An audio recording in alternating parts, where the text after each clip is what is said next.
नमस्कार, आदाब, जय हिंद। हमारे देश में हमारी क्या हालत है, हमारे देश के लोगों की क्या हालत है, हमारे देश में जो कंपनियां हैं उसकी क्या हालत है, बस ठीक इसी माला की तरह से। ये माला भी मेरा नहीं है, मेरे एक दोस्त का है। मैं अजमेर गया था तो वहाँ से लेकर आया।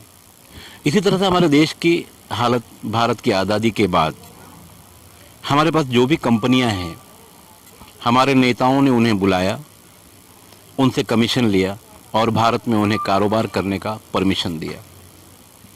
हमारे देश में जो कंपनियां चल रही हैं कहीं ना कहीं बाहर की हैं। हमारे जो छोटे मोटे उद्योग थे इन कंपनियों के कारण बंद भी हुए।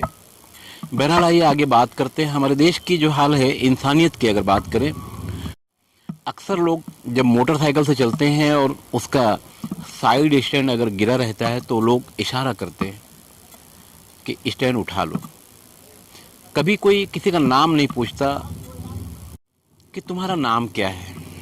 कभी कोई मज़हब नहीं पूछता कि तुम्हारा मज़हब कौन सा है।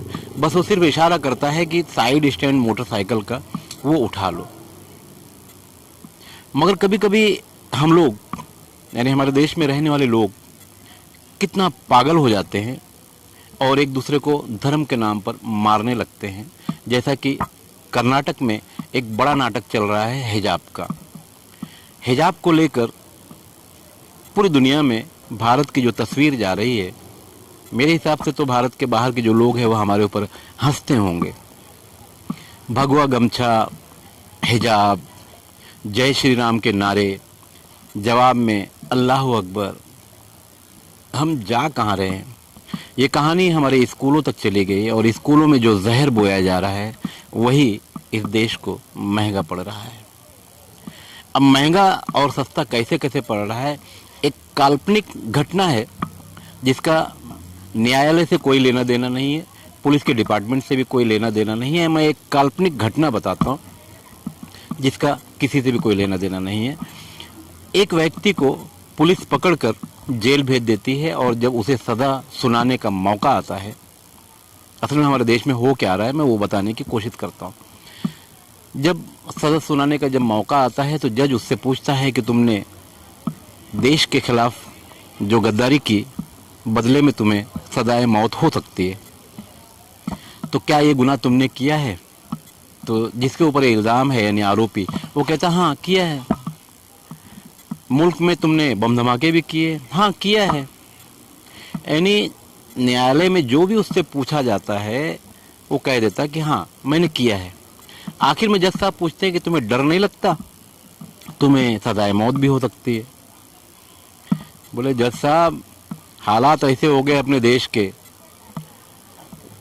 कि जब मैंने ये सब किया उससे पहले तो मैं भूखा मरता था, मगर जब ये सब मैंने किया तो बहुत सारे लोगों के फ़ोन मुझे आने लगे, बहुत सारे लोग मेरी मदद के लिए आने लगे और अब मेरे अकाउंट में बहुत सारे पैसे हो गए हैं और मुझे बचाने के लिए पॉलिटिकल पार्टियां बड़ी कोशिश कर रही हैं। जैसा कि भारत की अदालतों में अक्सर पैसे की ताकत पर अमीर छूट जाता है और गरीब जेल चला जाता है और मारा भी जाता है।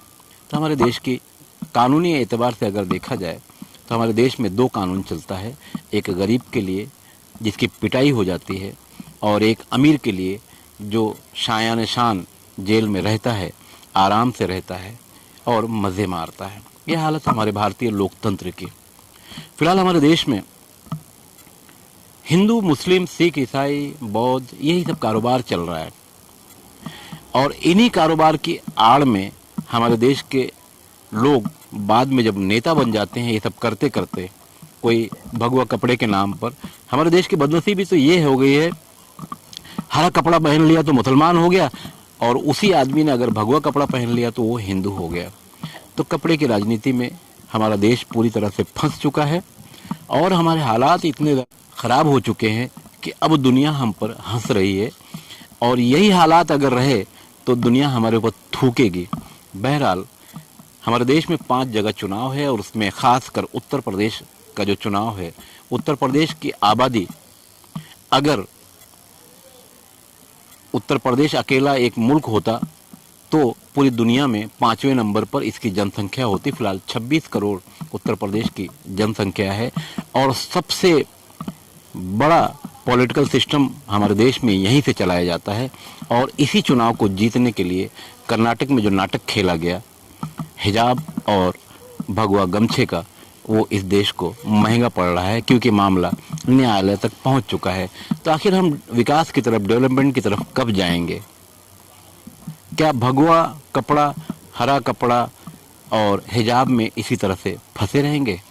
मैं सुल्तान कुरैशी के साथ खान फखरे आलम।